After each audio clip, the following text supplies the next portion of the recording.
vividly. He's wearing khaki pants, khaki colored slacks, right? And he sharted.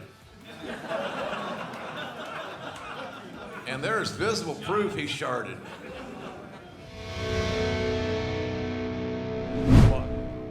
What is one of your favourite JR stories that he has told you, not on the podcast, that you think he could tell Easy you? now.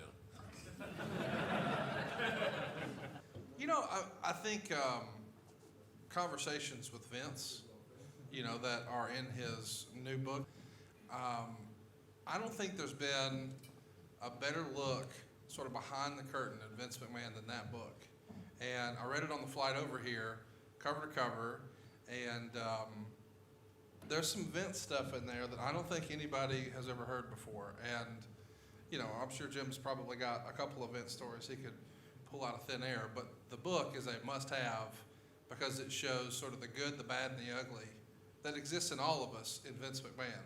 And I think sometimes when people talk about Vince, they just do, sort of black or white, but there's shades of gray in every personality, and we see a lot of that in the way he describes Vince in the book. So no pressure, JR. He is passing it to you to a Vince story that people might not have heard that could kind of tease people for the book, I guess.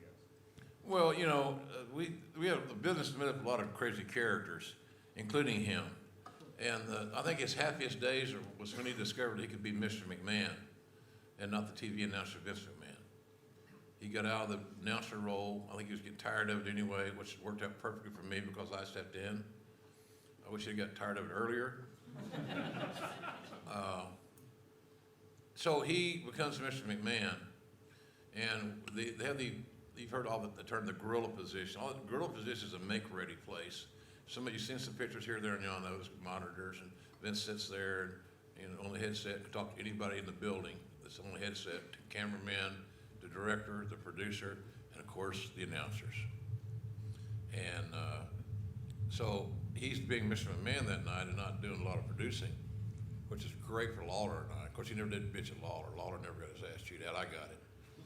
God damn it, JR, get the king off his ass. It's like, why don't you tell him? Couldn't do it. Jerry didn't handle that well. And Jerry told the story I saw somewhere on the podcast, he told that story lately that Vince never got on his ass. He didn't. He got on my ass to get on Jerry's ass.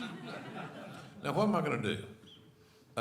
Vince said, you suck tonight, so fucking pick it up. Welcome back, everybody. So anyway, he's coming out there, he meaning Vince, pronoun boy. Get that, Conrad? No pronouns. And he walks down the aisle. He's in the grill position, and the guy running the grill position at that time was Jerry Briscoe, the great scout for us. He hadn't been for him, I wouldn't have been on close than Brock Lesnar and others. Jericho for one, Big Show for another. We were a good team. And we had a good eye for talent, I thought. We got lucky too, I'm sure. So Vince is, the one thing about Briscoe's got a very weak stomach. A really weak stomach. So weak that we're in upstate New York. Let's give one illustration here, get back to my story. I'm not going to see now. We go into a all-night eatery, like a Waffle House or a Denny's or something like that. After a show, it's cold. And he was driving, and he was also, it's his turn to buy. So I got out of the car before him. Unfortunately, I had a little gas problem. And I farted the worst smelling methane smell of death in my entire life. I threw the underwear away when I got to the hotel. However, the odor was still so horrific, and he got in the car and it hit him right in the face. Right all up in his nose and everything. And he had time to open the door and got rid of everything he just bought and ate. He threw it all up. So his stomach is it smells so sensitive. So McMahon walks through, and he's going to try to fart. I told the story. So he's going to try to out-top my fart with his fart. And so he's wearing, and I remember this vividly, he's wearing khaki pants, khaki colored slacks, right? And he sharted. And there is visible proof he sharted.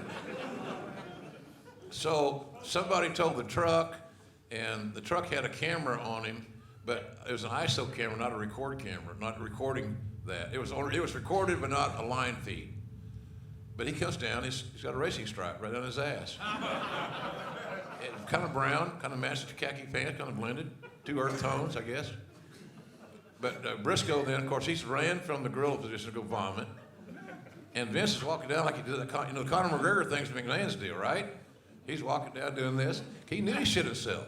He did not care no more than nothing. He didn't give a shit that he shit. So that's a little McMahon story. Didn't have no dialogue. And he goes in the ring, does his thing. Then his camera guy said, he's the owner, you're not going to shoot his shit stain. And they shot around it, but the people going. It was a good story. And Briscoe was the classic, though. He bolted from there like he'd been shot, assassinated. I'm bleeding to death. I got to run. So it's good stuff.